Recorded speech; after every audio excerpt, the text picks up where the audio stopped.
Welcome to 2500 Del Monte Street, the oral history of Tower Records. Today's guest, Peter Ames Carlin.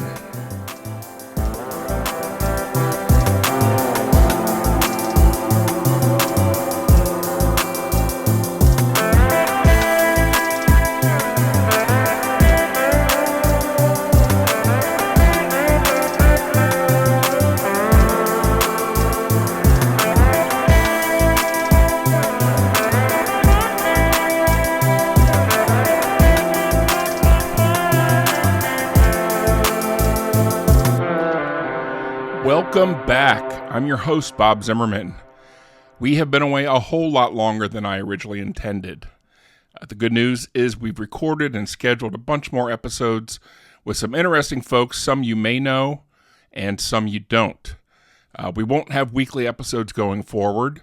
We'll simply drop our show announcements on the 2500 Del Monte Instagram page a couple of days before it's going to be released. So make sure you're following us there. Subscribing to the podcast, also make sure that when we drop an episode, it goes right into your queue. Today, I'm super excited to share my conversation with writer and music biographer Peter Ames Carlin. I first read Peter's Paul McCartney biography when it was released. I think it was about 2009. Tower Records had gone out of business. I was working at Borders Books and Music. And since then, I've read his book called Bruce, probably the best Springsteen book since Dave Marsh's Born to Run biography from 1979. He has a book called Sonic Boom, The Impossible Rise of Warner Brothers Records. And if you remember in the 90s, reading Billboard magazine each week and The Velvet Rope later on, and experiencing the destruction of Warner Brothers Records and the subsidiary labels, Sonic Boom is a book that you should be reading. Last year's The Name of This Band is R.E.M. is a wonderful book, probably the first real serious book that I've read about R.E.M. And his most recent book, Tonight in Jungleland, The Making of Born to Run, which comes out today, August 5th, can be bought wherever you buy books. By the way, should you care, August 25th will be the 50th anniversary for the release of Springsteen's Born to Run, a national holiday in my house. Before we play this interview, one specific note, about two-thirds of the way through the interview, when we start talking about Tonight in Jungleland, I don't make it very clear that the Charlie we're referring to is Charles R. Cross, a friend of Tower Records and of the podcast, who passed away just shy of a year ago, August 9th, 2024. The first two pages of Peter's new book are about the last time Peter saw Charlie, and it's a very moving story, especially to those who knew Charlie Cross. Oh, and one other thing. We do not spend one moment talking about Tower Records. On upcoming episodes, we do that a whole lot, but not on this episode. All right, enough explanation. Here's my conversation with Peter Ames Carlin.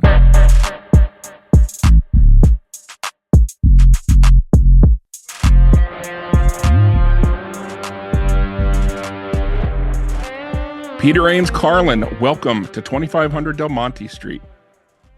Thank you for having me. It's great to be here. Hey, thanks for being here. As I mentioned just before we hit record, I really wanted to get you on when your book Sonic Boom, The Impossible Rise of Warner Brothers Records came out. We have a lot of people who work on the Tower side and in the label side and distribution side.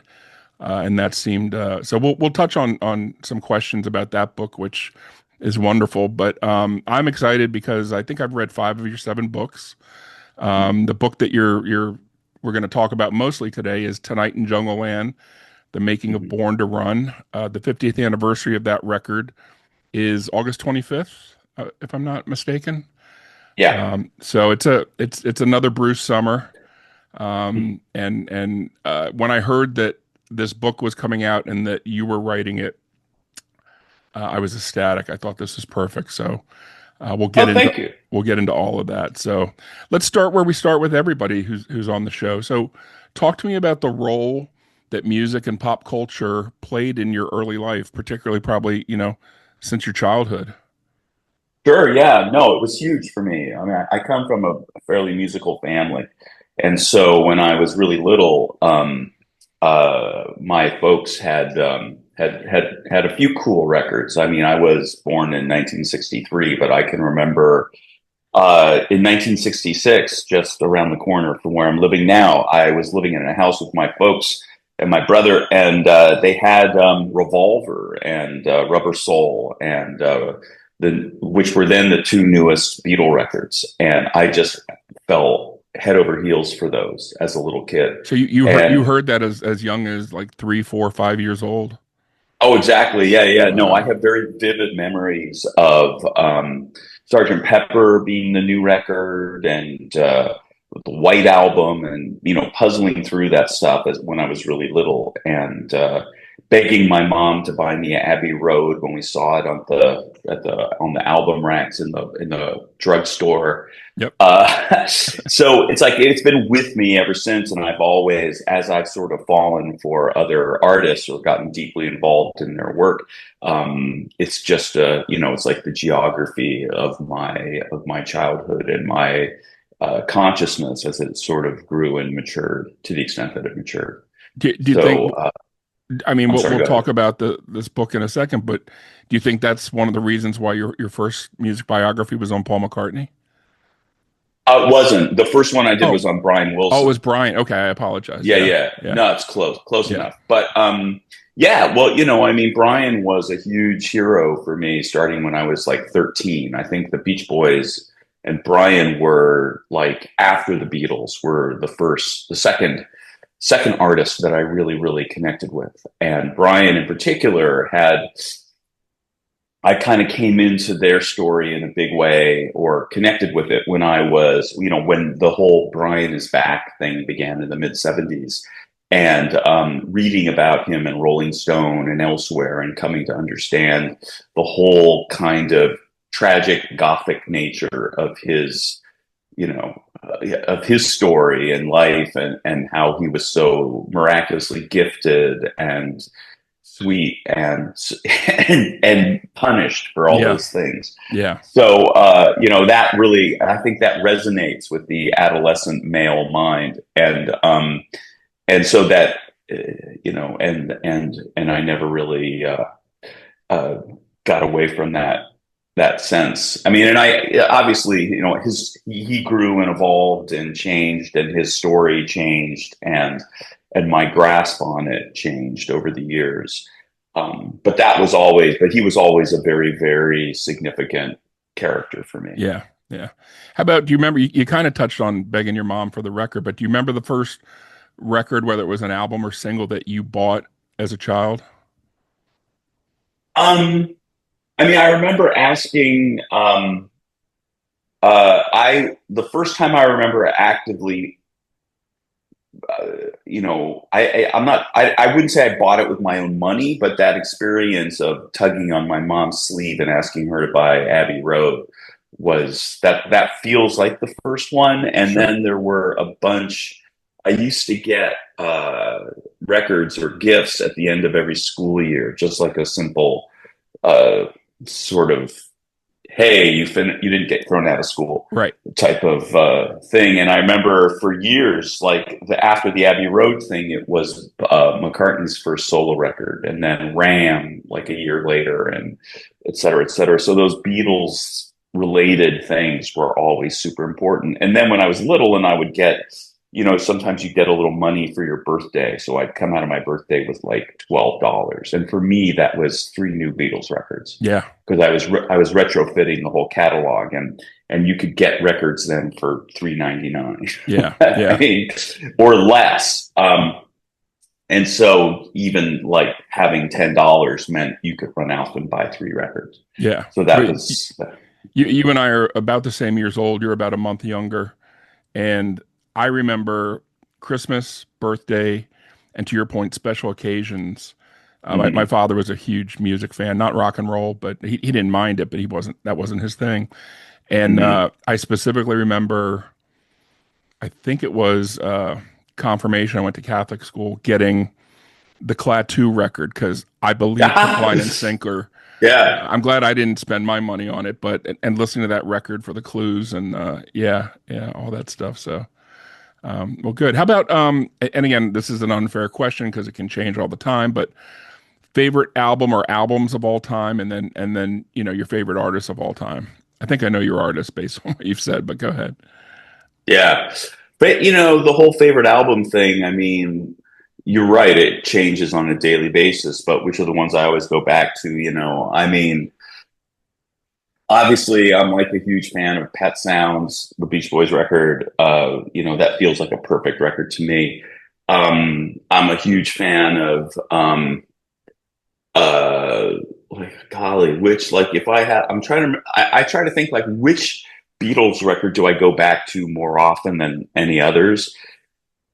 And it's really, really hard for me to narrow it down because it's just drifts around. Sometimes it's Abbey Road, and sometimes it's Revolver, and sometimes it's Rubber Soul, and sometimes I mean, so it's like, how do it's like, so that's rough.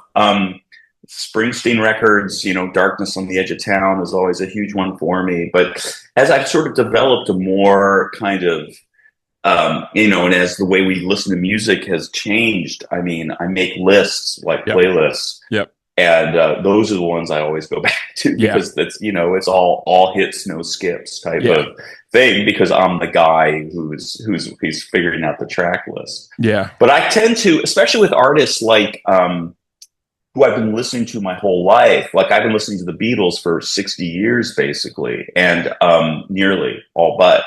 And it's like I tend to what ultimately at this stage in the game is like I find myself tilting toward the rarities, like the stuff you don't hear on the radio all the time. Yeah. So it's like my name, look up the number. It's like that's a song I can listen to all the time because I haven't heard it 10 million times. Right. I've only heard it 50,000 times. Yeah. And the same, with the Beach Boys stuff, Springsteen stuff, the cool outtakes that ended up on on one of his compilation records and things that didn't quite make an album, paired with things that the favorite tracks that you don't always hear all the time. So, that's kind of how it is. I mean, after all these years, I just sort of feel like my, in a weird way, my tastes or the stuff that appeals to me the most is just specialized and filtered through the decades of previous listening. Yeah. And what seems to have been worn down in my ears. Yeah. Yeah. Do you remember your first concert and your favorite couple concerts of all time? You can name a couple. Sure. Well, the first concert was seeing Paul McCartney and Wings at the Kingdome in Seattle in 1976. So that was kind of huge. And that, I mean, it was immense. It was 80,000 people. It was like the biggest show on that whole massive tour. And it was the first time I'd ever been in a room with a Beatle, and it felt like it was like religion, Was it like an older brother or sister who took you? No, hell no. It was me going, buying my own ticket and then going with a friend of mine. So, who was a little older than me, but I don't think either of us had ever been to a real rock concert before. My favorite shows, you always think about, you never know like how much of this is really about the performance and how much of it is like who you were when you saw it. Sure. But like seeing Springsteen for the first time in 1978 on the Darkness on the Edge of Town tour, and I had a vague sense that, or I knew that he was like this legendary, excuse me, I knew he was this legendary performer, or that people said like he's like the best rock performer ever, but I didn't really know what that meant because I was seeing a lot of shows in those days, which, in the mid 70s or late 70s, I'd see, Chicago and Steve Miller, and I saw some cool shows. I saw Led Zeppelin, and I saw who else had I seen by then? But like just like whatever would come through the arena. And was it Portland or Seattle? No, this is in Seattle, where I grew up in Seattle. Yeah. So I saw but like I would just go to a show that seemed interesting, like the Tubes. Like I didn't know anything about the Tubes, but I went. I saw the Kinks like 3 times somehow Yeah. um, in the '70s, and but when Springsteen, that show was just like, oh, like this is what it's supposed to be about. Right. It's like all this other stuff with the pyrotechnics and the smoke bombs and the fists in the air and all that kind of performative like rebellion or something, was like, oh, I get it, that's bullshit, like right there, and sometimes it's entertaining bullshit, but Hmm. this guy over here, this Bruce Springsteen guy, is not bullshit, like everything is real about this. Yeah. And it was also interesting to see that the people in the crowd were like cool people, like not like self-consciously performatively cool, but just nice. I Yeah. when I go to see shows, like go see Ted Nugent or whoever, I'd be a little, like a relatively little kid, like a 13, 14, 15-year-old kid wandering around. And sometimes there'd be guys at shows like that sort of had to be a dick to you and shove you around a little bit They usually because weren't there's wearing some, a shirt.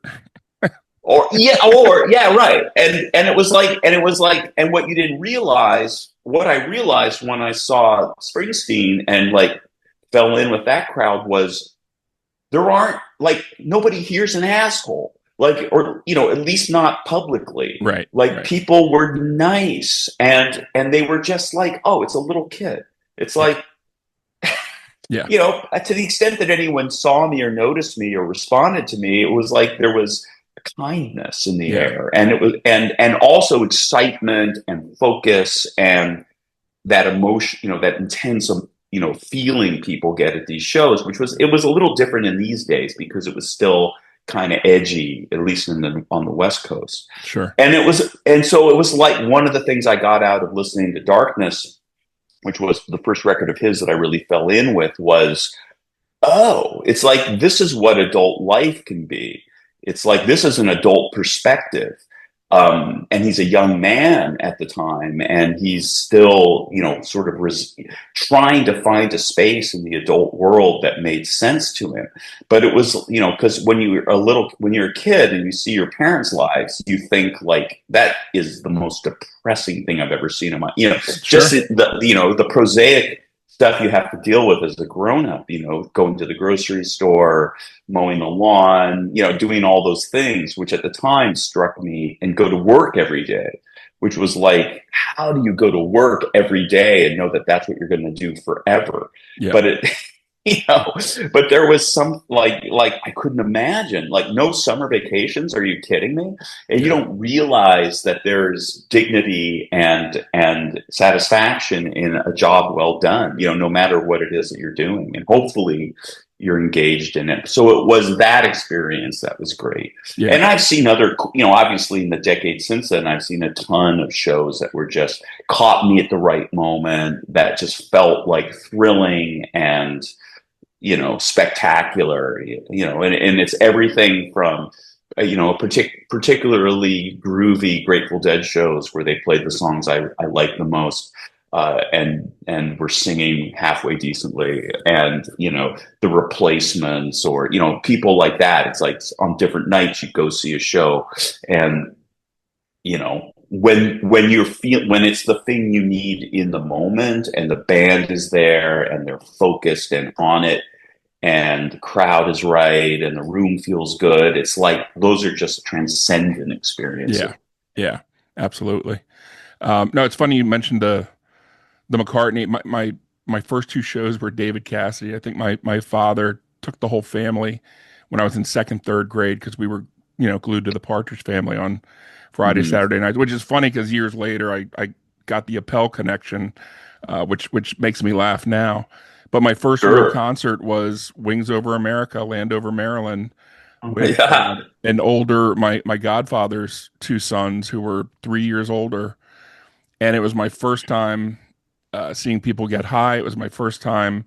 I mean, Beatlemania was still very much alive, and it was festival seating, and it was Mhm. cops, breaking wine bottles out of people's hands while they were on. I mean, to your point, it was just that whole visceral. The concert itself was amazing, but everything surrounding it was just brand new to somebody in seventh grade. It was pretty fascinating.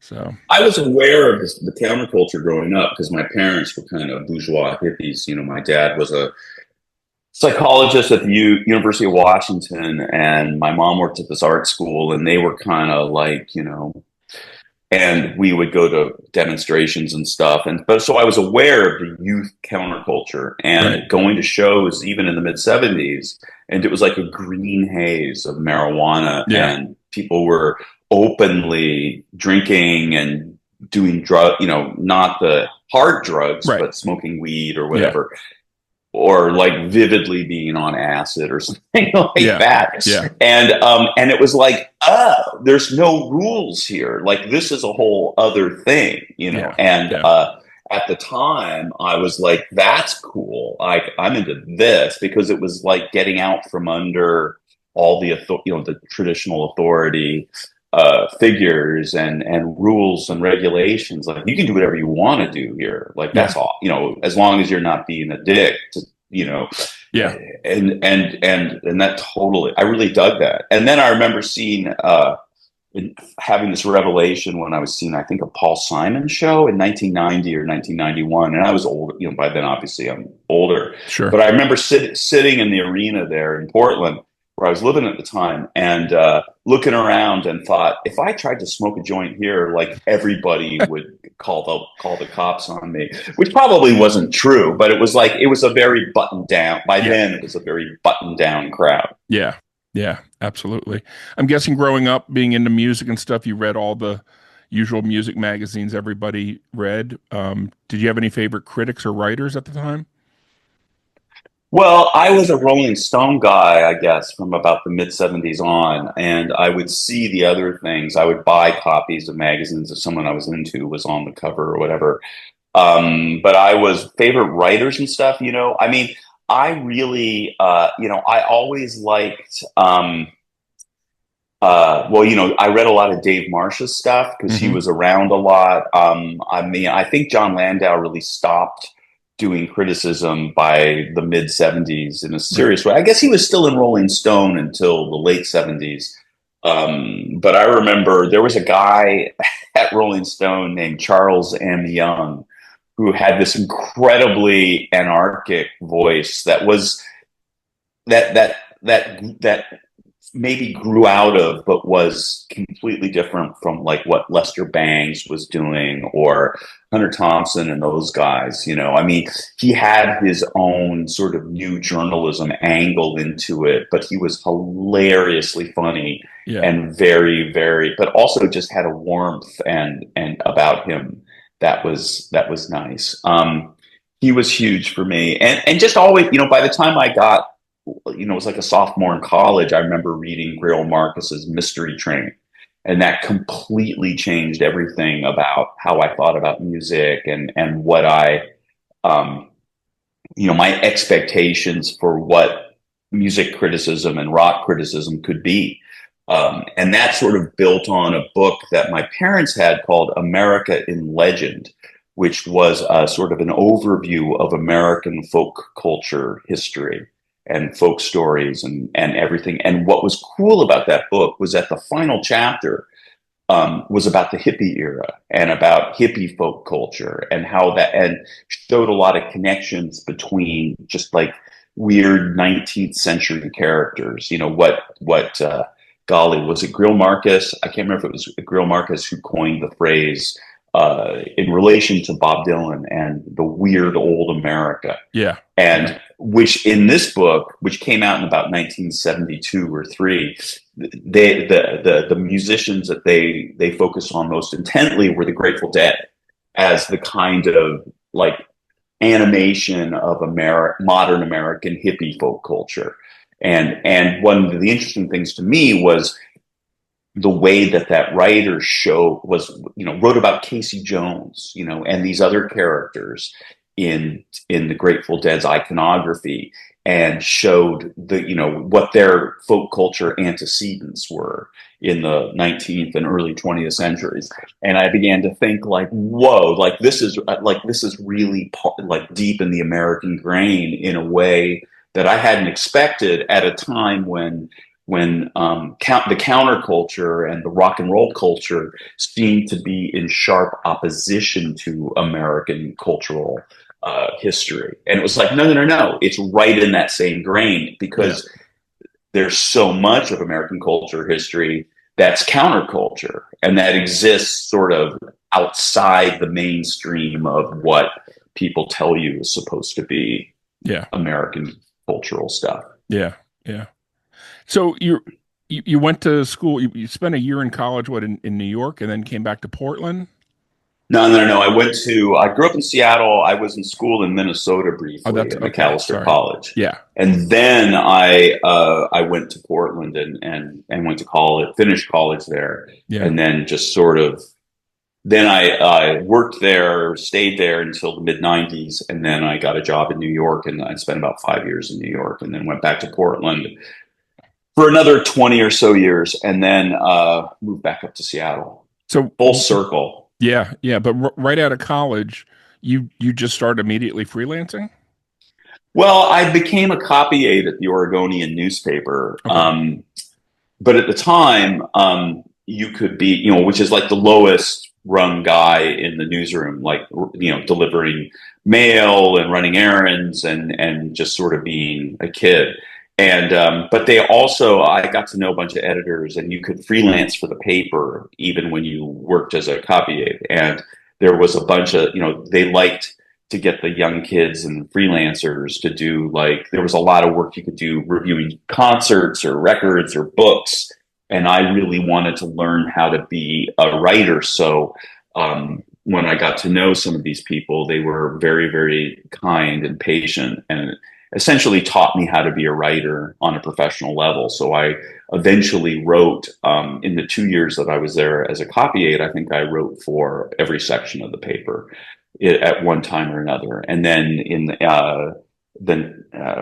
slightly less than 2 years after I started, I quit to freelance full time. And that was in the fall of 1987. Okay.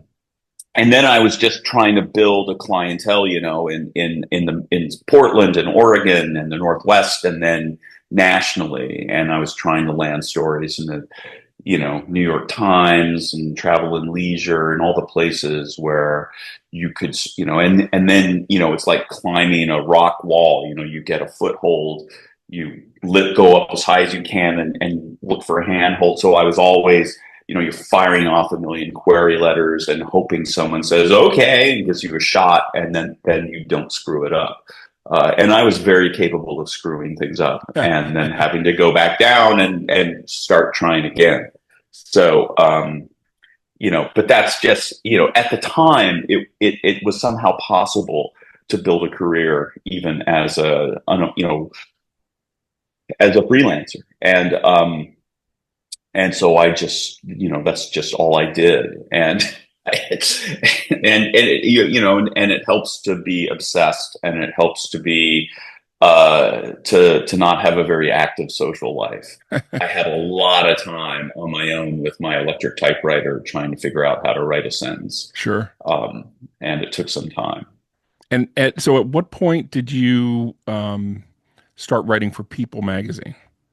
Oh, that was the job I got in New York in the mid 90s. Okay. And I had been, by that point, I think I'd published a couple books. I wrote like this magazine parody. Those things were big in the early 90s, late 80s. And I wrote a bridal magazine parody called Brave New Bride. It came out in 92, I think. And then I co-wrote a memoir by a woman named Stacey Allison, who was the first American woman to climb Mount Everest. And that actually came out pretty well, and did okay. And somewhere in there, I had a friend who had started to work at People, and I had gone back to New York with my then wife, and we thought, we were both obviously living in Portland, but we had a lot of friends in the city and back east, and it suddenly occurred to us, like, it might be fun to live out here. So my friend at People said, well, you should send your stuff here. They're actually looking for people. So I thought, okay. So I just, tossed a bunch of clips and a letter and fired it off to, the Time Life building, not really expecting to hear back. And then like suddenly, 3 months later, they offered me a job and made it so that, I didn't think that was possible that we were going to do that. But then the next thing I knew, we were living in Brooklyn and I was working in Midtown Manhattan. And it was, it was like stepping into somebody else's life, but it was immense. It was hugely exciting and fun. And it was, and learning how to write for people, which, on the one hand isn't a terribly intellectually taxing magazine, but it's a very, very complex chemistry that goes into those stories. And it's such an editor driven magazine. And, it was a real educational experience in not just learning how to write quickly, and, with a sense of authority and working from files that got sent in from correspondence. And it was a very unique way to write, but it was a lot like writing boot camp because there was no time to screw around. There was no time to, and you had to write, you had to kind of touch the bases that needed to be touched in a People magazine story. And if you read that magazine, I haven't read it in a long time, but at least back in those days, the work is very complex because each sentence needs to perform like 3, 4, 5 distinct tasks, being stylish, having new information in it, forwarding the narrative, establishing a character, and doing it with that kind of People magazine elan, So, so it was a trick. And, it was fun and interesting to figure out how to do it. And the people who worked there were fun and interesting. But then after like 5 years or so, I'd sort of had enough and got another job as a TV critic in Portland at the Oregonian. And I just thought, well, that's my ticket back west. And off we went back home. So you did that. And you also, one of the things I found out is you did a feature where you exposed a TV news director for having a second life. Like he ditched it. He was basically declared dead, but he was pulling Social Security and he owed alimony. And as a result of your reporting, there was a serious investigation. Yeah, no, he had to go to jail. Ultimately, I was at the Oregonian for about 10 or 11 years. In the first 8, I was the TV critic. And then they decided, it was when the bottom fell out of the economy and the media economy. And they said, well, why don't you, And it was like, well, why don't you just do like general feature writing? And I was like, okay, I can do that. And one of the first stories I ended up doing was we got this tip that this guy was the news director at the CBS affiliate, that there was something screwy about this guy. And I started digging and it became this huge investigative journalism project, which it turned out I really enjoyed. And I knew a certain amount about investigating people, or how to do, how to research. But this was like a crash course in really like, okay, these are the databases you can go into. This is how the strategy for if you feel like you've been dead-ended, like how you get around that. And so there were a lot of tricks. And it became it was one of these weird stories where I'd be interviewing someone about a specific aspect of this guy's life. And then they would offhandedly say, well, and of course you heard about the elder abuse accusations, and was like, wait, no, what?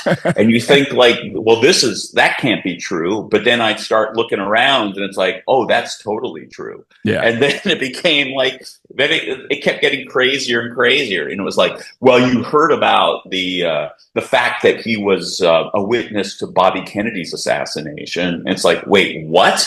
And it was like, well, that was true. And then on the other end of the spectrum, it's like, oh, and you heard about his bondage equipment business. And it's like, that can't be true. That's got to be bullshit. And then we were digging, and it was like, nope, that's totally true. And it was like, so it was just became this. I think it was a 3-part series, and yeah, and then I think it was the Homeland Security Department eventually began to investigate the guy. Just somebody clipped the articles and sent them to them and said, "Did you guys know about this? Because he was stealing people's identities, and social security numbers and stuff." And anyway, and you can't do that. Yeah, he was making $5,000 a month, but he was still pulling social security benefits or something. Or something like that. You know, I can't even remember. This was like a long time ago now, but it was a whole lot of bullshit that this guy was into. But of course, the real punchline was that one of his kind of gigs was that he would show up on CNN and other like national cable news things to talk as an expert in journalism ethics. It was like, you've got to be, it's like, really? Like, that's just like, great. Well, I know this is a stretch, but was there anything in the midst of learning how to, really investigate that informed the way you wrote some of your music books? Again, there's not the same, maybe say urgency, but were there things that you learned where you're like, oh, I can, I ended up using this when I wrote this book about this person? Oh, absolutely. I mean, anytime you have to research somebody and dig into someone, especially if it's the type of project where, it's like, what we used to call a write around. If I'm doing a book where the people aren't cooperating, the subjects, then it's like, that doesn't stop me. I mean, and it's not like I'm out, even if it's someone who I have no intention of writing like an antagonistic piece about. Yeah. It's like writing about, when I did my book about R.E.M., it's like, I love those guys in R.E.M. They're good guys. Like, and I know them to, some degree, and I admire them. I think that their work is cool, and I think that they generally conducted themselves in a really stand-up type of way, and yet they were like, and this was very in character for them to say, you go ahead and do it. Like, we don't have a problem with it, but like, we're done with being famous. So we don't really want to talk to you, but we're not going to stop you, and we're actually going to encourage people to talk. Right. But it's like, well, so how do I find out about Peter Buck's childhood? How do I find out about Michael's, and you just realize like, oh, well, you go to the friends, you go to kids that went to that school, you look at these types of sites and databases. There's so much information that you can dig up. Like these days, I remember like with R.E.M., I think it was like Facebook, because I knew where like Michael Stipe had gone to high school. Like I knew where he grew up, and I heard about, so it's like you dig around those groups and you start looking for people and mentions of people that, people who knew him in school. And then when those names start to pop up, you call somebody and they go, oh yeah, no, totally. And they tell you their story.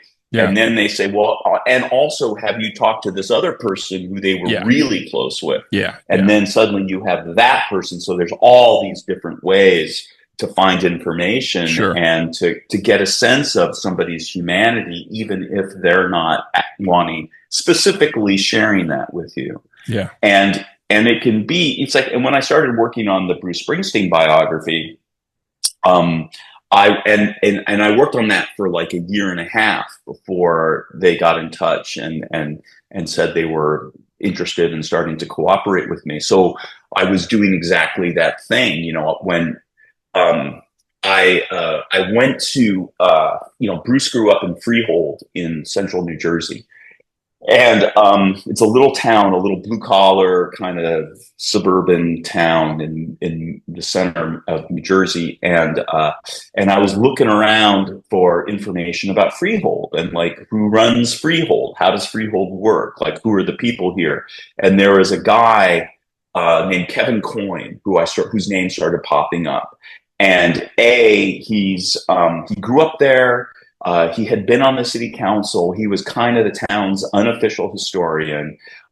He's a writer and he teaches journalism at Columbia University. And so it's like, this is my guy. Like, this is the guy that you need to go to, because he knows what writing is. He knows what reporting is. He's involved in this. He's been involved in this town forever. And he will know what I need to know. So I sent him an email, and someone apologetically and said, I'm going to be in town. If you have time to get a cup of coffee, I would love just to chat with you.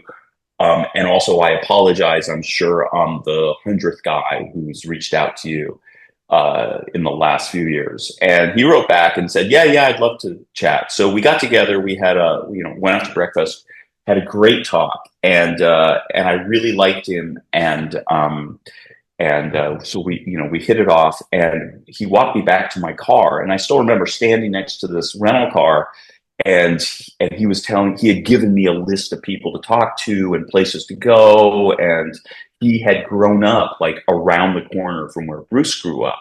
Like, this guy is at the center of the innermost part of Bruce's childhood. And he said to me, he goes, when you said you were the 100th person who had ever reached out to me? Right, and I said, yeah. right. And he goes, you were the first. Wow. And I'm like, how could every single person who ever wrote about Bruce Springsteen not figure out that this is the guy? Right, right.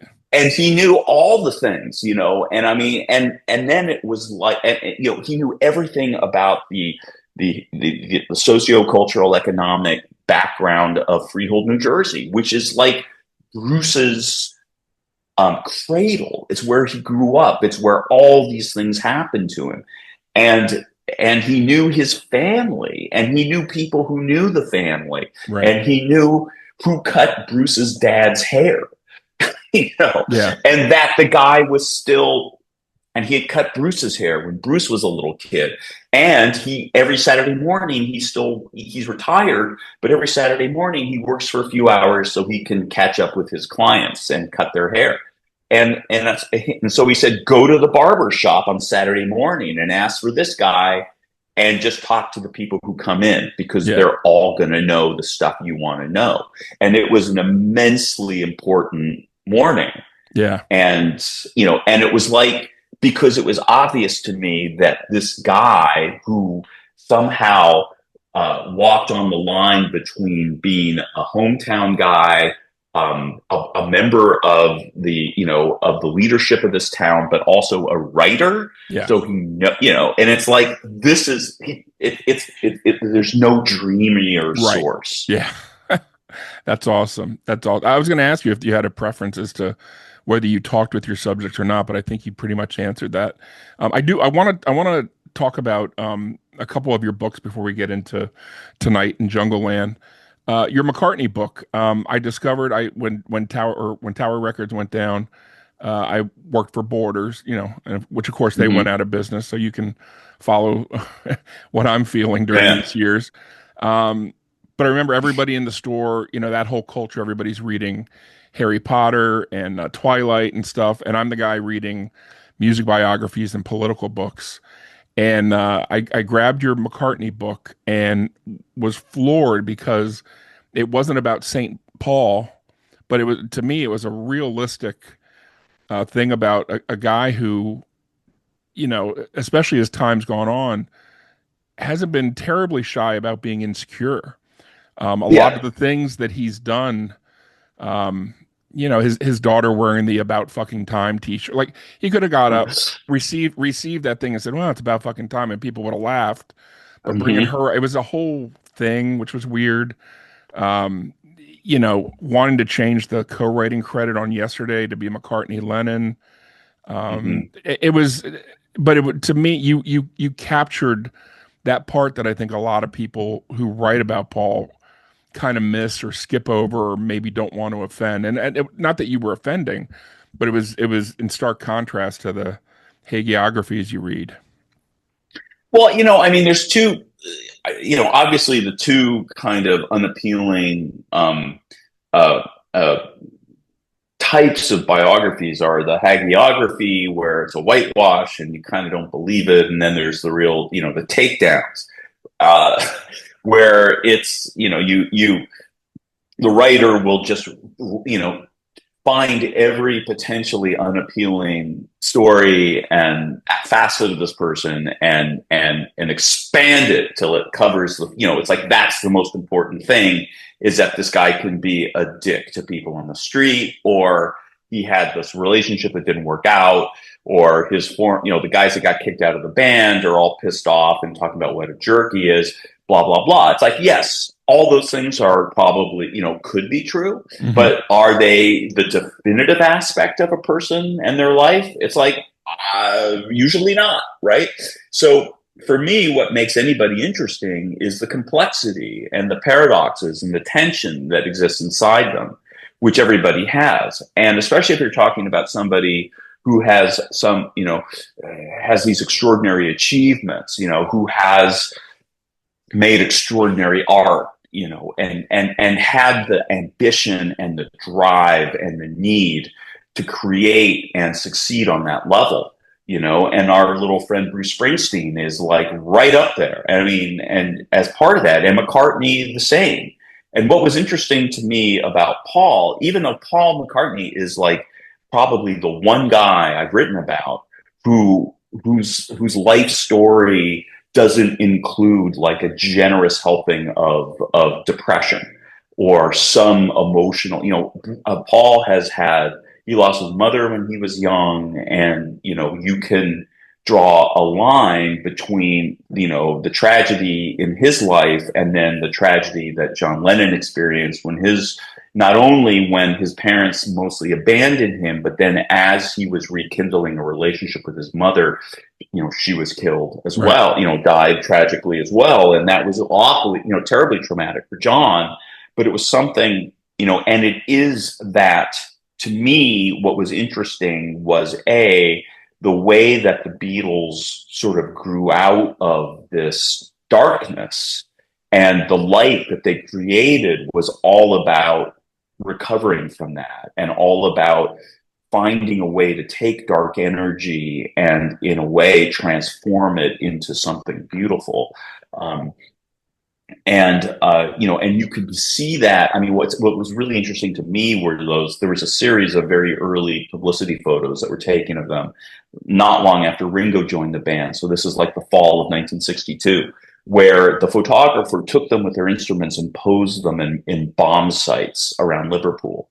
And so they're standing in rubble, but they're these beautiful young guys in suits. They're still a little uncomfortable in the suits, but they're there, and it's the Beatles, and they have their instruments, and they're standing there like on the verge of creating this incredible, series of artistic achievements, and they're standing in ruins. And to me, that was a very powerful sort of visual, symbolic representation of what they really were. And writing about Paul, the thing that I was most interested in was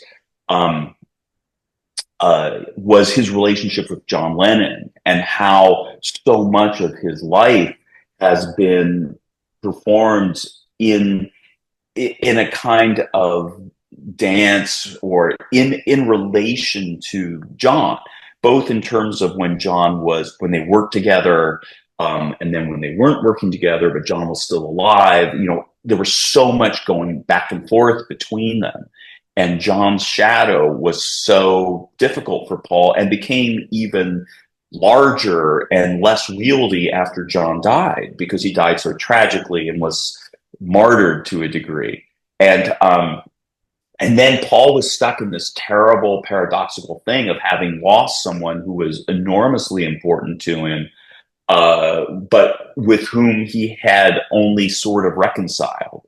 And their connection, personal and creative, was very unresolved when John died. And that's horrible. Everything about John's death is horrible, and tragic and terrible. And for Paul, who suddenly had to spend the rest of his life kind of in relation to a person who's not even around anymore. And you mentioned Paul wanting to switch the writing credits on Yesterday. And on the one hand, that seems silly and childish. But on the other hand, it's like, can you imagine? It's like your greatest achievements, to a great degree, And a song like Yesterday, like I don't think John had anything to do with the composition of it. They had this understanding that all their songs were going to be credited Lennon and McCartney, and they stuck with it. But can you imagine kind of how galling it has to be for Paul, where on the one hand, it's a horrible sin to want to diminish the memory of John Lennon in any way, shape, or form. But on the other hand, like I made this, like this came out of my heart. This is an expression of my soul, and people love it, but a huge percentage of them, or some percentage of them, think that not only did John Lennon have something to do with this, but he maybe had the most to do with it because his name comes first on the credit. And Paul is there thinking, this is a song that got inspired by like the loss of my mother and my ongoing grief. Why she went away, I don't know. She wouldn't say. It's you can, that's maybe amateur psychoanalysis to say, that's about inspired by his mother's death. So, take it with a grain of salt. But it's like, it's still about a loss or some sense of grief that he was experiencing, whatever it was, that came out of the heart and the experience of Paul McCartney. Yeah. And so it's like, yes, it feels untoured. It feels unnecessary. It feels like something he maybe didn't need to do. And maybe if he had to do over again, he wouldn't have even tried. Yeah. But you can also understand why it feels unfair to him.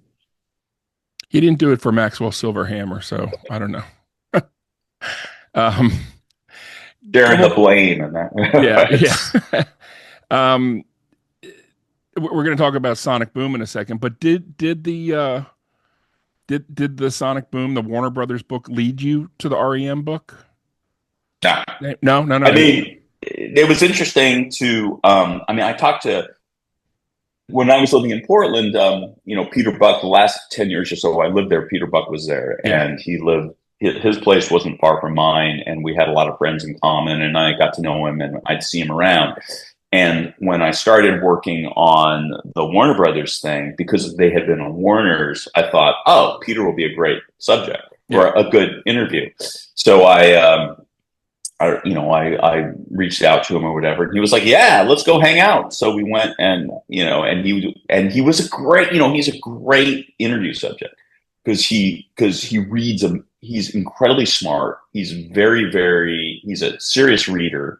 And a serious reader of rock history and books and magazines and stuff. And so he has a very intuitive sense of story and what's interesting and what's important. And so, he's full of cool stories and anecdotes and observations and a fantastic source. And I like him. He's a really cool guy. I mean, he's quirky and weird and like you would want somebody like him to be. And anyway, but talking to him about Warner's and about their experience there, and also his sense of what that label was like when he was growing up was super important to the Warner Brothers book. And then when I finished the Warner Brothers book, it just was clear to me that R.E.M. I was happy that I knew Peter. I knew their manager, Burtis Downs, pretty well, and had been friends with him for a long time, and had met some of the other guys as a result. And there are a lot of people in Portland who had some relationship with R.E.M. Sure. Scott McCoy lived in Portland, still does. Yep. And I had friends who were just like buddies of mine who had either come from Athens or had been tight with those guys from the earliest days.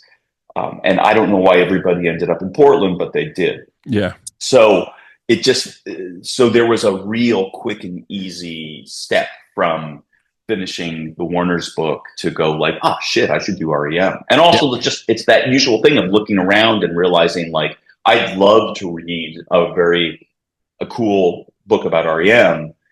Where is it? Exactly. Or at least, and there are a lot of, there were books about R.E.M., but none of them were the book that I wanted to read. Right. Yeah. I'm sorry, go ahead. The R.E.M. book, I want to touch on it for just a second. The number one thing, and again, not to take away from all the great things that are in it, but it really helped me to understand Bill Berry's contribution and importance to the band. I thought it was, I never knew that he had worked in the business, and he came in knowing a lot about what touring and stuff and how to get on that. The fact that he was the band's bullshit barometer, this works, this doesn't. And I also found it fascinating that when it came time for the Monster Tour, he insisted on playing the largest halls, but then promptly went back to his room every night, not partaking in any of it. I thought that was pretty fascinating, Well, he wanted to play. I mean, Bill, and in a lot of ways, the guy, he's all the other guys in REM sort of shared this, but Bill was sort of, as he would prove, preeminent in this feeling of, and I think a lot of art, not just REM guys, but a lot of artists feel this way, which is like, I want my work to be known. It's like, my work is important to me. Like I'm going to do what it takes to get my work in front of the biggest audience as possible. But that doesn't mean I personally want to be famous. And it's like maybe you flirt with that a little bit. It seems like it could be fun, but I think for any reasonably mature, balanced person, fame is a huge pain in the ass. And you figure that out pretty quickly. Like there's nothing, it feels like it would be cool to have all these people you don't know, like admire you and come up to you and tell you how much they love you. But once, and that's fun for like a day. But then after that, you just think, this is creepy and strange and I don't like this. It's like, I want to be able to do my work and have my work be noticed and appreciated and understood. If I make, and then if money flows in as a result, better still. But at the end of the day, like when I need to go to the grocery store, I don't want to have to deal with a bunch of people all wall-eyed coming up to me and pulling on my sleeve and telling me how much they love me. Yeah. Like they don't even know me. It's like, they love the work and that's terrific. And so you have to kind of rechannel it that way. Yeah. But if like normal, mature human beings don't need to be loved by people they've never met before. Yeah. The other thing I found interesting too, not knowing this, but the fact that, and you just touched on it, the fact that Peter Buck insisted from the get-go that the songwriting be cut 4 ways because of all the music biographies and magazine articles he had read about what broke up band. I mean, that's the centerpiece of the Go-Go's documentary was, somebody walking in and Gina Shock seeing a bigger check for, Jane Weedland or Charlotte Caffey and causing problems in the band. Talking about REM and moving over to Sonic Boom, they were the perfect band that experienced the greatness of Warner Brothers Records and then what curdled into just I don't want to say a horrible company, but just something completely the opposite of what they had signed on for. Yeah. Well, the business guys got a hold of it, really took over when Steve Ross passed away. Because Steve, the guy who is the tycoon at the center of Time Warner, was one of those rare, powerful, business guys who understood that he didn't know every fucking thing in the world, like understood that there were things he didn't know, and one of them was how to run a record company. Yep. What he did know was that these guys are making me a ton of money. And as a result, I'm just going to say, do what you do. Like it's like, if you want to talk to me, if you want to, talk things over, I'm here, I'm happy. But if you don't want to talk to me and you want me to leave you alone, I'm good. I'm good that way too. And essentially his rule of thumb was, if you want, we can only talk once a year about like how things went, about numbers. And if that talk goes well, and the numbers are good, then we don't need to talk for another year, until we do it again. And, but of course, guys like Mo Austin, who was running Warner's, understood that was good. Like Steve was also really smart about certain things and they wanted to, touch base, and they had a very, and Steve Ross was super into showbiz. and super into rock and roll, or like loved the idea that part of his empire were these cool rock and roll, these cool music labels. And so they just had this great relationship. And he also, I think, set a standard where, it was safe, and for guys like Mo, who was also, emotionally mature and sophisticated enough to understand he didn't know everything. And so if he hired Mo as the head of Warner Brothers Records, but if he hired you to do publicity and to run the publicity department, you were going to make those decisions. You were going to run the publicity department. And if, some big shot artist is angry because they're not getting everything they want from you, and they go to Mo to complain about it, he would listen and nod and go, yeah, I understand. And then he'd say, but listen, that's Stan's department. I'm not going to overrule Stan. Yeah. And it was his policy. It went all the way down to the guy that ran the parking lot, and people would come in saying, like, he wouldn't let me park. And he just goes, well, that's Larry's place. It's like, I'm not going to tell him how to run the parking lot. Yeah. I don't know how to run the parking lot. Yeah. And it's like, that's his thing. You got to talk to him. It's like, what am I going to do? Which was, and you'd think it's like, well, this is Madonna and she's mad because she made her park on the street. It's like, she wasn't on the list. Yeah. That's the rule. It's like, that's how it is. Yeah. So, anyway, one of the there's a lot of great stuff in that book, and I would recommend a lot of people pick it up. One of the things that I loved is the fact that they realized they missed the boat sort of on disco by not doing Car Wash, and so he decides, Mo Austin, who I don't know, is in his late 50s at that point or whatever, he's gonna go after the Sex Pistols because A&M's breaking up with them, and he sees them, tearing up the headquarters, and signs them immediately. And in the same year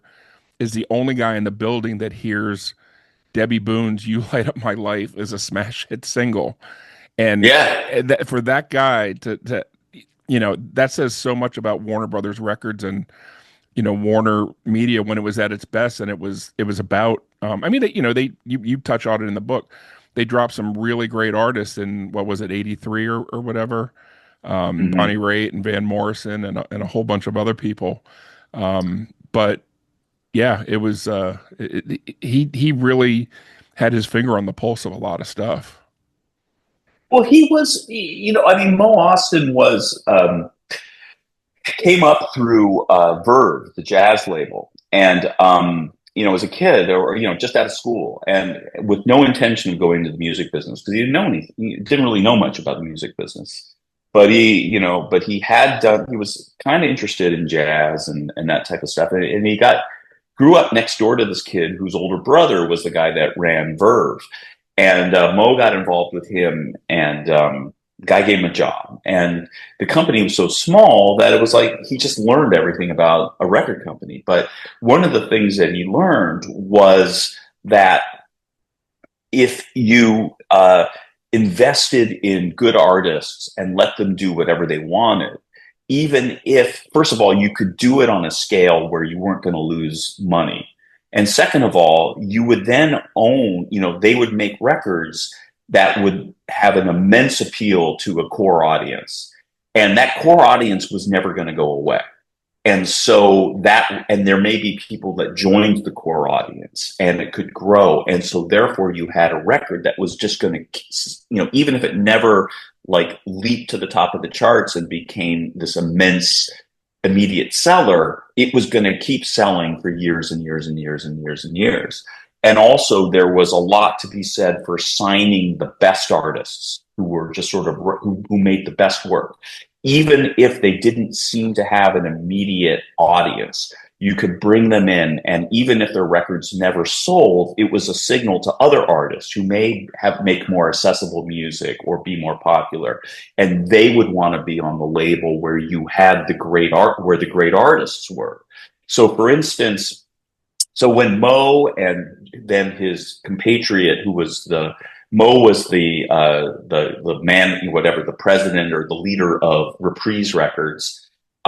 because which had been originally founded by Frank Sinatra, and then Warner's, he sold it to Warner's, and then Reprise and Warner Brothers Records were kind of like sister labels, kind of basically the same company, but with two different identities, working out of the same offices. And the guy that ran Warner Brothers Records, who took it over in the mid '60s, was Joe Smith, just at the time when Mo kind of really got the authority to run Reprise. And Joe and Mo had the same idea, which was they understood that pop, that the rock and roll, like the youth rock and roll of the mid '60s, the hippie, what was then becoming kind of hippie music and youth counterculture music, that this was not going to go away, and that the kids that liked rock and roll, when they got older, they weren't going to then immediately become Frank Sinatra fans. They were going to become fans of artists that were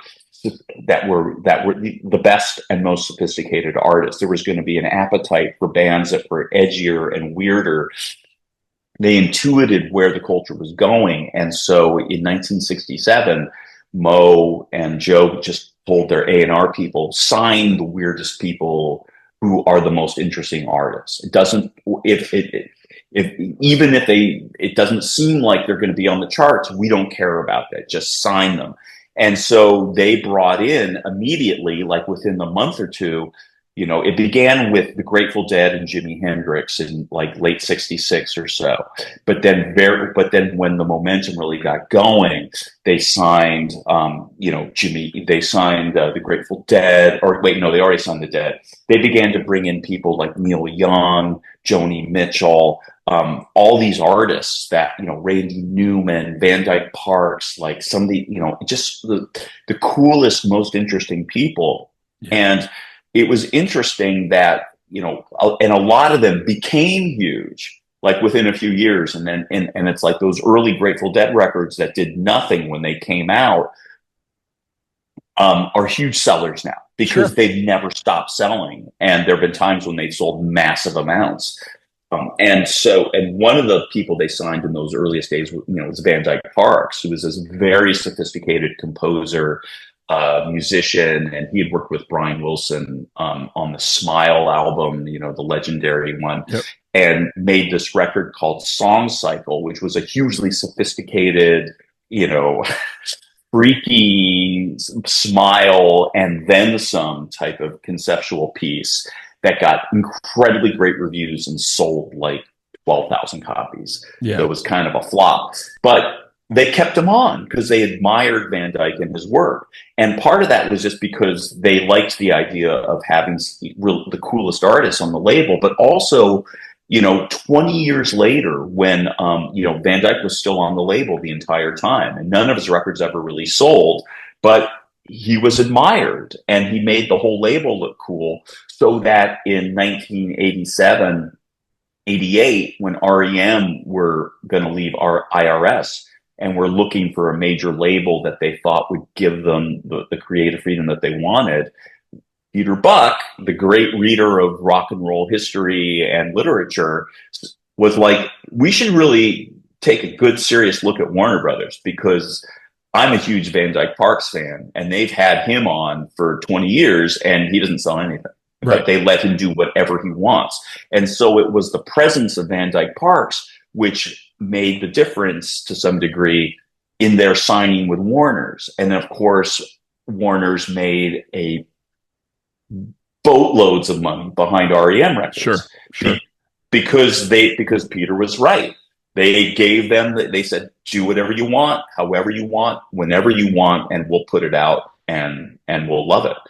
And everybody made a mint behind that. And then, Dylan being on Columbia or Sonic Youth being on Geffen, it's that effect where, those artists may not sell boatloads, but they bring aboard people that are disciples of them, so that's great. The other great object lesson in Warner's and the transcendent logic of Mo Austin's seemingly anti-commercial approach is that you take a band like Fleetwood Mac, bring them in, in 1968 or 69. They don't sell a lot of records. They don't. Their band is constantly in chaos. You know, whoever the leader is, whoever the guy is that's their new hotshot guitar player, singer songwriter guy at the core of the band, they're forever losing those guys. Right. So every other record, it's like they have to start over again. And meanwhile, they're not selling really well. But here's the thing: the guys, the Warners, liked their records. They admired the fact that that Mick Fleetwood was easy to work with, was smart, hard worker, and the band really worked, and they had a strong core audience. So it was like, okay, well, you know, it's like, sure, why not? 8 records that don't do well, that we don't lose too much money on, like, fine.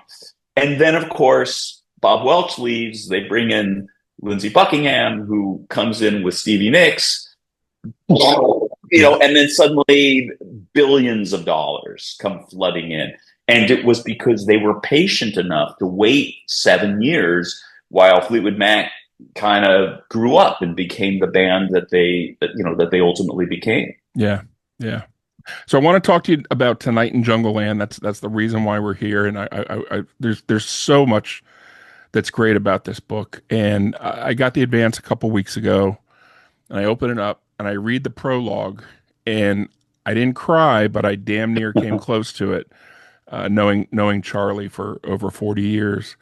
You know, for those who are going to read it, the first 2 pages are about a party that you had that Charlie was at, and you didn't get a chance to talk about your idea of doing a book about the making of Born to Run for the 50th anniversary. But as luck would have it, he stuck around, and you guys talked about it for a while. And you said, you know, the question became, you know, how did it all get so great? And you said his question became my mission, and this book is for him. And I got to tell you, reading this book, I said 10 years ago, if they ever make a movie about Bruce's life, it's going to be about what you wrote, all the drama between Appel, Landau, Bruce, the record company, the back up against the wall. It's, you know, it's do or die with this record. And instead it's about Nebraska. Well, you sort of have to admire that choice, because it's like, absolutely. You know, I mean, I understand what you're saying. I mean, you were talking, you were referencing Charlie Cross, who was the founder of Backstreets, the Springsteen fan magazine, which really was like, you know, such a significant voice in the audience for Bruce, and really changed the game of what a fan magazine could be, because it was smart and sophisticated and full of interesting writing, beautifully designed. Yeah. And they weren't afraid to be critical when they felt like being critical. And Charlie was a great writer and wrote a ton of other great books about different artists. Yep. And a guy I was fortunate enough to be friends with, and was you know, and so obviously we shared this passion for Bruce and writing about Bruce. And so when I began to you know, when I knew I was going to do this book, I told Charlie, you know, it just because obviously I did. And then when he came over for dinner with a bunch of friends last summer, you know, there were a bunch of civilians, or, you know, me, my partner, and a bunch of other folks who didn't want to sit around and talk about Bruce for hours, like Charlie and I wanted to. I have a wife like but that. Then Charlie, but he had, I don't know what kind of car he had, but he couldn't get into it without his cell phone, and the cell phone had died. So he came back after everybody left to charge his phone, and we sat in my dining room while his phone was charging, and we started talking about the book, and he did that. He goes, and, you know, I mean, and it was interesting, and I mean, and just, it was something just about in his voice and in the expression on his face when he said, "How did it all get so great?" And it's like, that's exactly it. And so and then only, I think, God, a week later, he passed away unexpectedly. And it was a terrible tragedy. I mean, and I miss him every day, but it's like, but at least for the time that I was working on the book, I kind of felt like it was a little bit of a collab, you know. I could feel, you know, I kind of held his words and that feeling that I had when he said that to me, close in the months that I worked on writing the book and Yeah. pursuing that question that he had asked. Yeah. You mentioned a couple times throughout the book listening to the complete studio sessions, and you also talk about watching the complete Barry Rebo footage. Tell me a Mm-hmm. little bit about that. I mean, when you say, listening to the complete, I mean, are we talking about, like Beach Boys studio chatter, the whole, I mean, is it just hours and hours of stuff? Is it, how extensive? Well, I got a chance to. I worked it out with the people at Sony because Sony owns like Right, all of Bruce's right, ev- everything, right, and so they have and so of course they have all the studio outtakes and all the session stuff, and it wasn't like I've heard a lot of like the Beach Boys and Brian Wilson studio stuff, and Brian would run tape to capture the back and forth and his coaching the musicians and talking to people, and Bruce was less. They didn't do as much of that, but there's still back and forth between, and also Bruce's style was to have the band really tightly rehearsed before they came in to record the stuff. right, And so there's not a lot of him saying, no, no, no, no, no, like play that this way or that. Like they'd already worked that stuff out. right. But there's still aspects of trying to get the right feel. They're just blown takes or pausing for this or that. And you can hear him as they're gearing up to do a new take and a different take and a different take of Linda, let me be the one or whatever. He's trying to, you can hear Bruce kind of running the band and trying to make sure everyone's loose and focused and ready to play. So, and I could hear songs kind of coming together to a degree, not like they were changing the arrangements per se, but just in how they were getting the sound, figuring out a way to get the sound that Bruce had in his head onto the tape. And and I had seen, and along with that, there are other aspects that like Barry Rebo captured when he went, and this is before they got to the record plant in the spring of '75. In January of '75, they were still working at 914 Studios in Blauvelt, New York, which was the more kind of budget out of town studio that his first two records had been recorded in, and they're trying to record Jungle Land. And but the sessions just going on and on and on because there's something not quite right about how it sounds, and there's a lot of work trying to get the drum sound, and then there's even more fussing over the piano because it keeps slipping out of tune.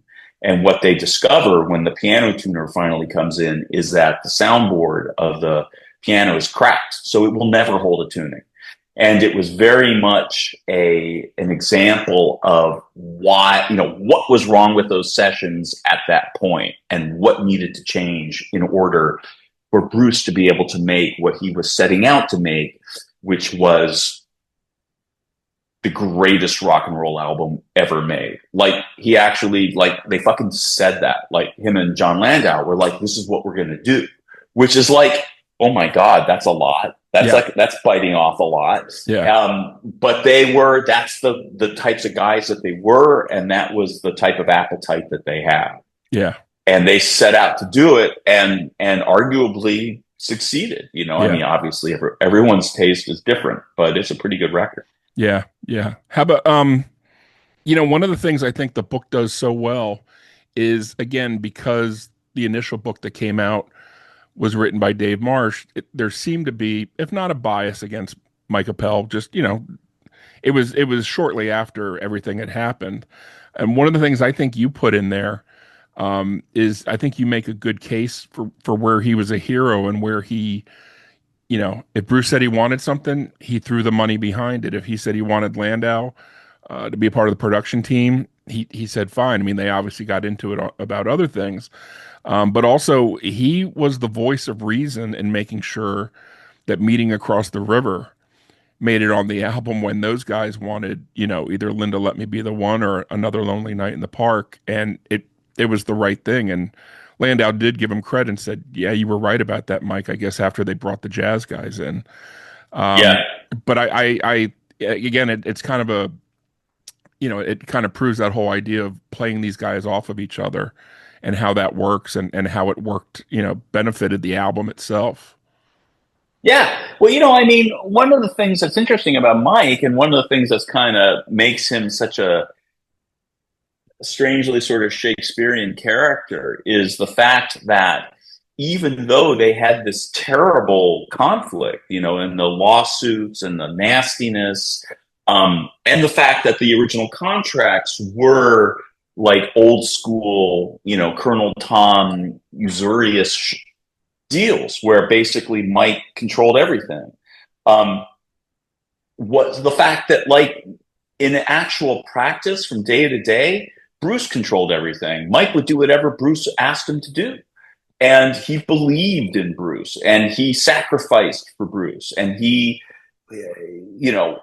anything Bruce wanted. Like, Mike's priority in life was to make Bruce's dream come true. And he really went to the wall to make that happen, repeatedly, over and over again. And, took his kids' college fund money and invested it in keeping the band on the road. Risked alienating every single friend he had ever had in the music industry in order to draw attention to Bruce.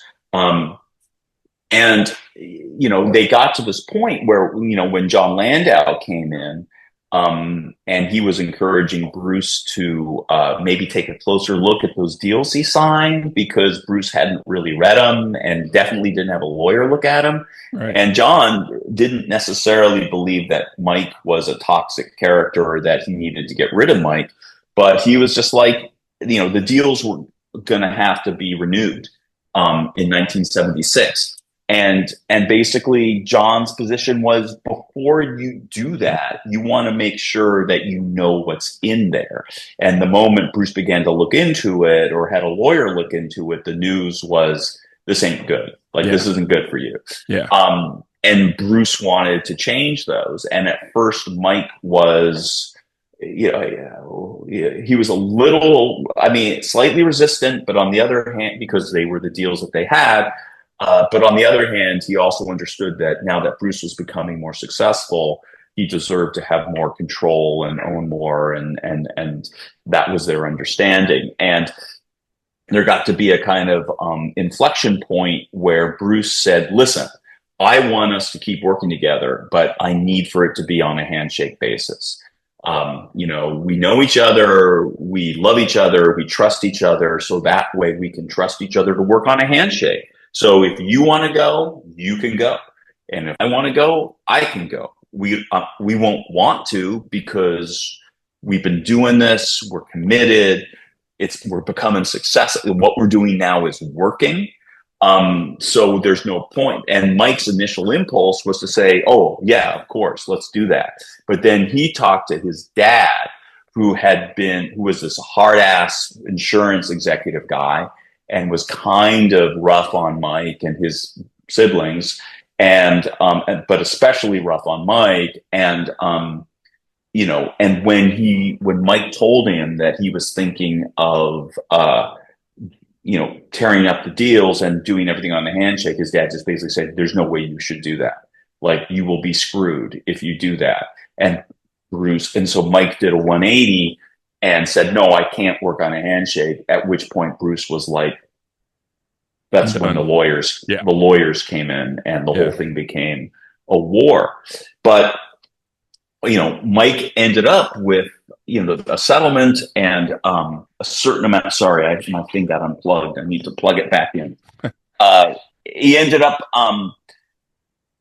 he still owned like a lot of Bruce's publishing. He owned, certain things that there was no, pulling away from him. But then, like, whatever, 10 years later, less than 10 years later, he got in touch with Bruce and said, listen, you should own this stuff. Like, I shouldn't own this. This stuff belongs to you. And he sold him the rights to all of his early songs for, I think even then, what was like less than market value. Just because it was just before Born in the USA. Yeah, exactly. And it was in between Nebraska and Born in the USA. If you just waited another year. Well, I don't think it was his mission, in the same way that even after all the anger and the rage of their conflict, when it became clear that Bruce was going to win and Mike wanted to settle, Bruce's lawyer said something like, "We can absolutely just, liquefy this guy." And Bruce is like, "No, I don't want to hurt him. Like, I just want my freedom. But like, he still deserves to get paid for what he did. Yeah.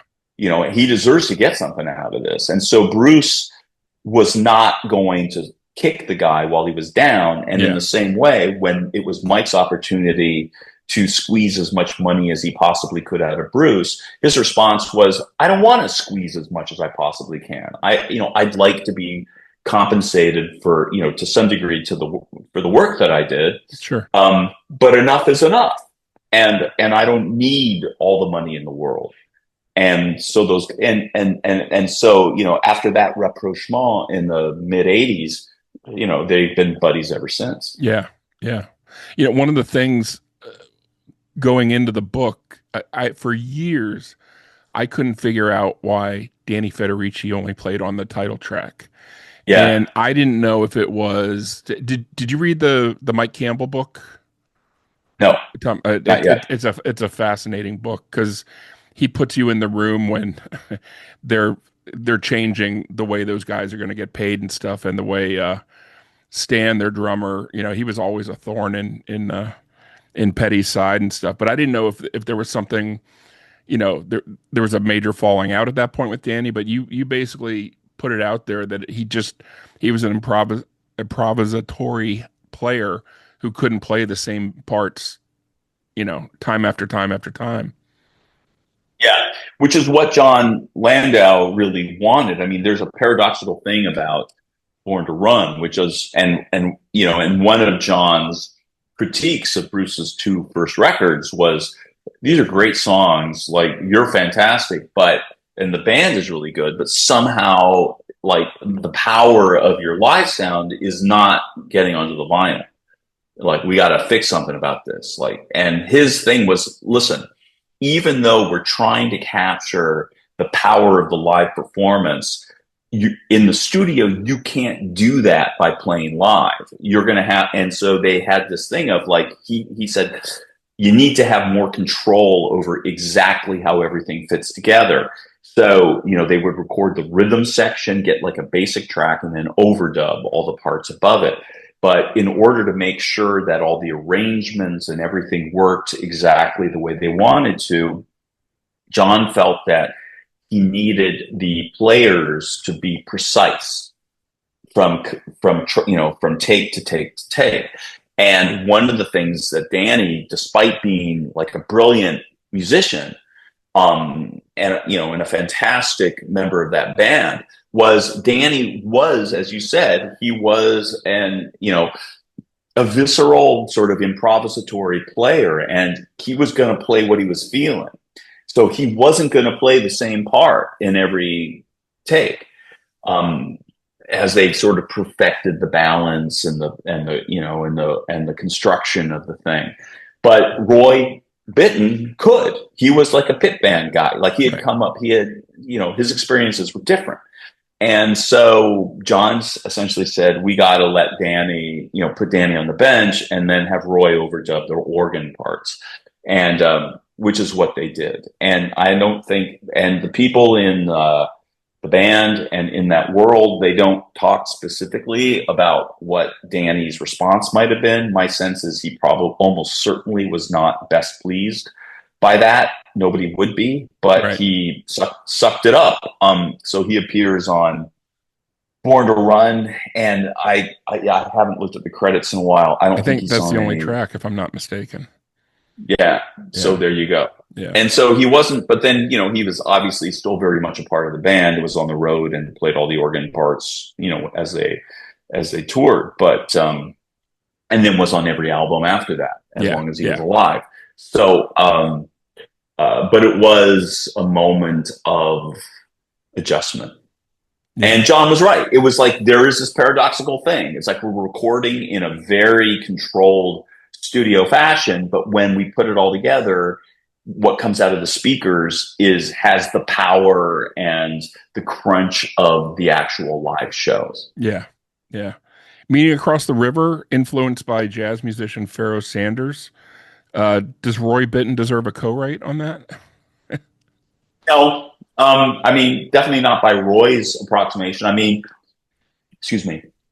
He had gone to see Pharoah Sanders and was struck by the angular nature of some of the chords he was using and some of his pieces that were more stripped down. And so he was over at Bruce's house. And when Bruce took a call, he was fiddling around on the piano and played some of those changes, some of those chords. And Bruce came out of the kitchen when he was done talking and said, "Well, what are you playing?" And he just, he played the chords. And Bruce was like, "Huh, okay, great." And then, like, whatever, a week later, 5 days later in the studio, he has this new song and it's using those types of chords, but obviously put together in an original way with a bridge and some other things going on that were different. I think, I mean, the first person who's going to tell you that Roy doesn't deserve a songwriting credit on that is Roy. Sure. And he's like, it's like, I know what inspired him to write like that. Because I showed him, I just, he was interested in what I was playing and I just showed him what I was doing. Yeah. And then he took the basic thing I showed him and built a whole thing Gotcha. on his own. Yeah. One of the interesting things is you're in a room full of Sony executives and you played them that acoustic dirge-like Thunder Road. And their response to you is, "Where in the hell did you get this?" Yeah, it was on one of the first bootleg albums I ever bought in 81. Was it that early? That made me laugh because the fact that they spent $500 million and they don't know this version of Thunder Road, which you said at one point you had heard that they might close the album, but Bruce kind of waved that off like maybe we talked about it, but it was never really, Well, it's still a huge mystery because it's like, if you listen to that version of the song, it's like the lyrics are way closer to the finished version of the song than they are to the Wings for Wheels version that you hear him perform in February of '75 at the Main Point. Speaking of bootlegs, and then that hasn't come out yet, but and so. Obviously, he did this version of the song like in the spring or early summer of 1975 when they're like in the thick of recording the album. But it's got completely different chord changes. It's got completely different melody. And the feeling is completely different. It's like in some ways the same song, but it's a completely different, version of it. And, so what the hell? And I asked him about it when I was working on the biography in 2011, 2012. And at the time, somebody said, they had this idea that they were going to open the album with the released version of Thunder Road, the hopeful one. And then they were going to end it with this downcast version. And when I mentioned that to Bruce back then, he goes, "I don't really specifically remember that, but that definitely sounds like something we would have been thinking about." But then when I asked him about it last year in 2024, he was like, "I have absolutely no idea what you're talking about." Right. You never know with him, like what exactly he is remembering and how he wants to kind of sculpt his story. But sure. And things change, and people's memories change and that's how it is. It's not because they're lying. It's just because your recollections evolve over time. Yeah. But wherever they recorded it, I don't know. Maybe it's a demo because Sony owns everything that they did in the record plant, and they have it. So he did not do that at the record plant. Gotcha. From what, unless they recorded it and somebody took a master tape and there was nothing left. But but it's a strikingly different sort of sense of that song Yeah. and how it turns out. And Yeah. it's beautiful though. I mean, I love that version of the song. Yeah. One of the through lines through the book is you spending the day or the evening with Bruce on his 75th birthday, a week after the See Here Now festival, drinking tequila, throwing logs on the fire. How much time did you have with him? And what kind of things came to light that didn't come to light? I mean, because I think you talked quite a bit with him for the Bruce biography. I'm sure there were more specifics you were after, but what kind of things do you remember from that encounter? On his birthday. Yeah. Well, I had talked to him after the See Here Now show. There was an after party Hmm. in Asbury Park, and he invited me to that, which was cool. So we chatted a bit there. There was, it was a party. There were tons Yeah. of people. Yeah. And I stood with him while he was eating a cheeseburger and fries, and we talked about the show. And Yeah. I was particularly interested in the performance of Jungle Land that he had done, because they had barely played that song on this tour, and he pulled that out and opening, did Meeting Across the River and then right into Jungle Land. And neither of those, I don't even know if they'd played Meeting Across the River ever on this tour. But he, so we talked about that then, and we had an agreement that I was going to talk to him for the book soon after that. But he had some things that he was doing, and they had just finished this big leg of the tour, and I don't know, I'm sure he had errands, chores around the house. He'd been gone for a while, reconnect with family and friends, and do whatever it is Patty needed him to do. But then on his birthday, I just texted him a happy birthday greeting, and I had been spending, was camping out in Jersey because I needed to talk to him and to some other folks, and was kind of having those sit downs. But it was taking a while to get Bruce nailed down. But when I texted him happy birthday, he just wrote back like, "Peter, like, where are you? Are you still here?" And I was like, "Yeah, I'm in Neptune." And he's like, "Great. Why don't you come on over and we'll do it today?" And I was like, "Dude, it's your birthday." And he said, "Yeah." He goes, "Well, we had the party the other day. It's like, I'm free. So come on over." So I was like, "Okay." And I threw my stuff together, and I was thinking as I was driving over, I was like, shit, this is this guy's birthday. You can't come to somebody on their birthday empty-handed. So I stopped at a liquor store and bought some tequila because I know he likes tequila. Yeah. And brought it over, and we chatted, and eventually he got a couple glasses, and we started working on we had a drink and continued talking. And that went on, I think, for 3 hours or more. I can't remember. It was the early part of the afternoon. Yeah. And it was terrific, and I had spoken to him, obviously, quite a bit for the biography. And through the summer, as I was working on this book, if something came up that was confusing to me or that I thought was particularly surprising, I would send him a text. And he would write back, and we would have some back and forth, just detail-y type stuff. But meanwhile, it's like he's in Rome, playing massive shows, so I'm kind of catching him in the off hours. Yeah. Between being like Bruce, and playing these incredible shows. Yeah. So, and I think there was some post-interview chats on the phone just to clarify some stuff and like that. Sure. But sure. We've been having this kind of ongoing conversation for some time now.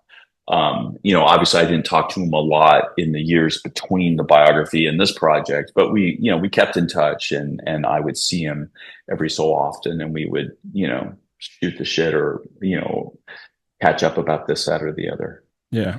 At any chance, and again, you don't have to answer this question, but he gave a shout out to Charlie after he had died. Hmm. Any conversation about backstreets closing down? Was that anything that ever came up? Not between the two of us. No. Yeah. No. Yeah. Okay. You know, and I know, I mean, and there is a certain amount of, Chris, I remember when that happened, I was shocked and alarmed and everything. And Chris was, I think, I imagine that there was an array of things that made it seem as if maybe the time to call things to a halt was coming close. And then I guess Chris was really unhappy about the way tickets were being sold. Yeah. And that was sort of his moment of realization that maybe the time had come to move on. Yeah. I don't know. I was surprised by the decision to, with the whatever they call it, the dynamic pricing business. Yeah. But on, which is like suddenly tickets were thousands and thousands of dollars, and that didn't seem right. That seemed a little screwy to me. But on the other hand, there's always a huge market, a secondary market for Springsteen tickets. And someone is always making thousands of dollars on these tickets. And his position is, we're the guys on stage. Like, we're the guys who are making, doing the fucking show. Like, why aren't we getting paid? Yeah. Shouldn't we be getting the money for all the work if this is what the market will bear? And I understand that. It's like, because StubHub and all, whatever, Ticketmaster and all these places are like raking in plus scalpers. So it's like, why not have the artists get that? Especially in a day and age where basically performance is the only way you're making money, because they're not selling records really in the way that they used to. Yeah. So you're not going to get a huge flood of money from the fact that you made an album that everybody loves, because Spotify's getting all that money now. Yeah. Or a lot of it. Exactly. And it's like, so it's like the market and just the way people consume and pay for art has evolved and changed in a way. And guess what? It's not necessarily beneficial to the artist. Yeah. I know that's a shocker, but, so it's like, that was their reaction to it. And, I don't know. I got to go to a few shows along the way, and on this last tour, and it didn't really. I was worried the vibe was going to change. It didn't seem to have changed that much. Maybe they're more tech bros and people up at the very front who are less involved than like the hardcore fans. But it's ultimate, is it worth that a lot of money to see a Bruce Springsteen show? Like, kind of, yeah. I guess I don't want to be insensitive. I liked it better when they were priced themselves a tick or two below whatever the Eagles were charging, or right. Those types of things. I liked the idea that they were trying to stay within the grasp of working people, say. And I guess they'd say, well, working people can still come to the shows. There will always be tickets that aren't super duper expensive. But on the other hand, you're kind of, arguably those people now are like on the outskirts, and maybe that's not, I don't know. Yeah. Yeah. No, it's yeah. I mean, I saw 4 shows with my son and sat in various places from the pit to, halfway back and stuff. And, the tickets, especially once you're getting into the stadiums, the tickets seem to, and depending on what part of the country you're in, if you're in Philadelphia, it's going to be a different thing than if you're in, Houston. Right. But, I see both sides, but I also see, I agree with you when I think his real fans always appreciated, he's charging a lot, but he could be charging a lot more. And so that, I think that was a bit of a shock. So, hey, listen, Sure. I've kept you here for a long, long time, and I appreciate your time. Again, just a huge fan of your work. I'm not going to ask you what's next, because even if you knew, you wouldn't tell me. But I do look forward to it, whatever it's going to be. And I appreciate you spending time and talking with us today. Oh, it's my pleasure, Bob. Thank you. It's really been a pleasure to talk to you. So thank you very much. All right. Thanks. Take care.